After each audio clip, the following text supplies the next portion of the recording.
if 2021 ended up being about anything, I think, at least in the world of tech and things like that, it's broadly about, I guess you call it Web3, and really two things. It's like NFTs and then DAOs. And I know that you're very heavily involved in both. NFTs, I feel like, are getting a tremendous amount of airtime right now. DAOs maybe a little bit less so. And so I'd love to kind of drill into that if we can. And maybe to start, just for people that aren't familiar, what is a DAO in the first place? Am I even pronouncing it right? Yeah, you're pronouncing it right. I think. Okay. I mean, yeah. yeah.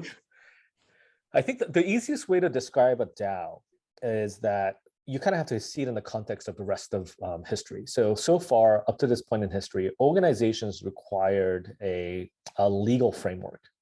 And so you had to be an LLC or a C Corp or even a sole proprietorship where you were the only owner. But there was this idea that the law gave you license to become an organization, right?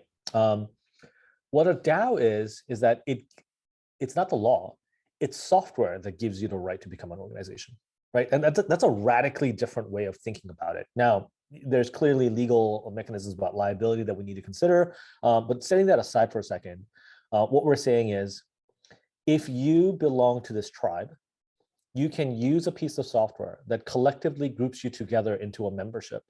And that membership has resources, like it has a treasury, it has the ability to actually govern each other and the resources that the DAO has. And that will create actions that can be taken by members to create more content or product or services.